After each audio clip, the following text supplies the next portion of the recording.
everybody. Well, like I said in my post above, I did a horrible job of getting video, as I always do. I just spent all summer down in southern Idaho, Boise and Twin Falls area, meeting with so many of my supporters. In fact, probably some of you that are watching this video, I probably got a chance to meet with you when I was down there, and just trying to be fully present. I do a lousy job of thinking, hey, I need to take some videos for my blog. It's just not something that's on the front of my mind. So I didn't get a single video that whole time I was down there, and that was my plan. Yeah, like I said in that post above, this is a major part of what we do. Here's just the practical nitty-gritty details of what we do. I have to raise a budget every year of about $120,000. That's a lot more than when I started. A typical campus minister, if they need a full-time job and a full-time paycheck, especially if they're a single income family, they're having to raise a budget of about 60, 70, or 80,000 bucks. Now, give or take. Some are higher, some are lower. People immediately think, oh, you're getting paid an awful lot. That's not what we're raising. Every dollar we raise does not go into our paychecks. In fact, the way that we do fundraising here at Impact is that everything that we need to do our job is part of what we have to raise. Every dollar that we need to use is dollars that we have to go out and raise. So here's an example. Let me break down my $120,000 a year general fund budget. We have to start by raising our compensation package. That doesn't just include our paycheck.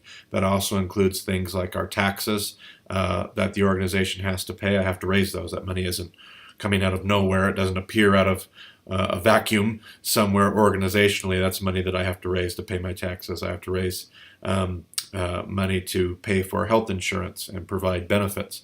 I have to raise money for a retirement investment. That's something mandatory that we require of our staff because we want our staff to be taken care of. So we need to make sure that you have a retirement investment and you have plans for that, and that we're putting those plans together and enabling you to be successful to meet those goals. We need to anything else that might work into that compensation package: taxes, health insurance, benefits, retirement, all that comes together. For me, that's about a $70,000 package, give or take 70,000 bucks. And that takes care of all the things that I need for benefits and compensation and pay. On top of that, I need to raise whatever it takes for me to work with students. I work with students less and less and less these days with my new job and my new title, but I still work with students. And so when I pay for their lunches, when I buy them cups of coffee, when we do events and I do a Passover Seder meal or different things like that, all that money is something that I have to raise. So that comes out to be about $10,000 a year. And then there's about $20,000 a year that I need just to do my job as president. In fact, that's probably short. It's probably more like $30,000 between just travel expenses, the things that I pay for, the things that I do for our teams and for ministry development when I am on the ground there. It's probably about $20,000 or $30,000 that I raise for that. And then there's another $20,000 that I raise just for the organization. There are things that Impact Campus Ministries pays for above and beyond what comes out of the administrative fee. There are things that we like to provide for our staff, and being that I'm the guy in charge now these days, that falls on me. So these are all expenses that we have to raise, and so I have a large budget. 120 is a large budget to raise every year. Most of our guys and gals are working somewhere. They might be $50,000. Most of them are in the $60,000, $70,000, $80,000 annual budget range, and that's what they're having to raise every year. So that means you got to go, where are you going to find that? Now, a lot of people think organizations and churches, and yes, I personally have a few churches that are just incredible supporters of the work that I do. And in some parts of the country, we have a lot more church support than in other parts of the country. But one of the things that Impact has done is we've planted ministries where there isn't a lot of what we would call our brotherhood or our sisterhood churches. Our organization is kind of rooted in and based in Christian Church of Christ tradition, and those are the avenues that we usually try to go and recruit some of that support from. And there are places like Indiana where we have a lot more churches in those areas. We have a lot more ties and can benefit from that. And then there are places like Albany, New York. We only have a handful of churches in the whole area, and getting support that way is not going to be nearly as successful. And so we have to go about doing what we call personal support raising. And that means sitting down with people face to face, looking them in the eyeballs, and just sharing our heart. And if we get the opportunity to share our heart of why we do what we do and why we find it important, why are we in this work of working with college students? Why do we care about campus ministry? If we get to share that heart with people, the generosity of God's people, the resources that are out there, it's a great thing to see. It's a great thing to experience and be a part of. It's pretty astounding. And so that's what I do. I'm just always working that, all kinds of different ways. I do use Facebook. I use Facebook for crowdsourcing. If I'm trying to raise money for a computer or I'm trying to raise money for a trip that I need to take, I may crowdsource some of those funds. It's a good way to be able to raise $4,000 or $5,000 for a specific campaign or a need. If I need to always make sure I'm working with my alumni. It's something I didn't do well for years. I did not reach out to my alumni and ask them if they wanted to support our ministry, if my ministry made a difference in their life. So the last few years, I tried to get a lot better at working with alumni, and they've just really shown up. They've made a huge difference for me in my ministry. Just been really blessed by the way my alumni have come out and supported financially what we do, and that's been really cool. So there's all kinds of things that we're doing. We're always working, but really there's this little notebook that I have here.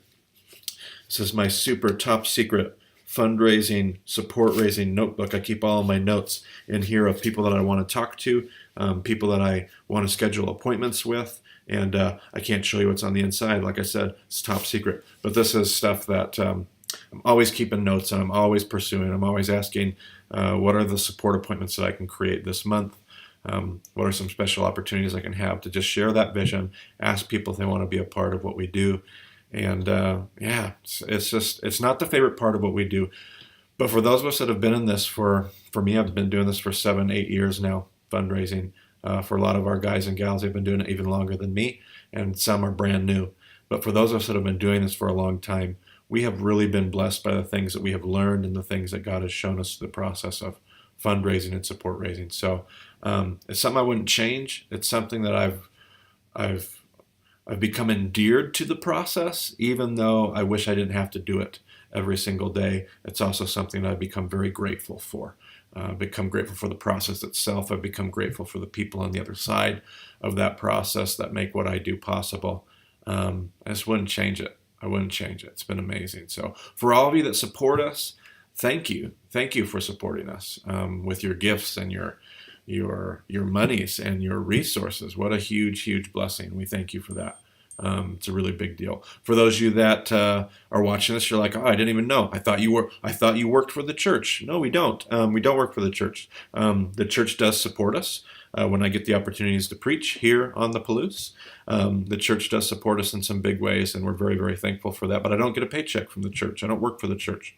I have to raise those funds, and everything that I do with college students, everything that I pay for, every cup of coffee, every flight that I book to fly to Oklahoma or to Indiana or Cincinnati to Florida, all those things, all those monies are things that I have to raise that people invest in because they believe in the work that we do with college students. They believe in the work that we do as ministers, and they believe it's a good investment. If you wanted to become a part of that, there's a link in that post up above. Where's my thumb? There it is, up above.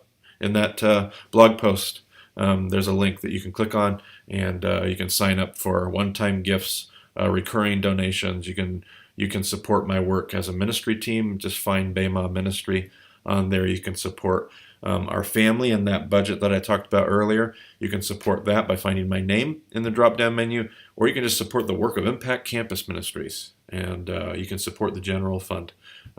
It's a big deal. So anything you want to do, if you ever wanted to support, I'd love to answer questions. So you find me, you email me, you Facebook message me, you do whatever you want to do, and feel free to ask me questions.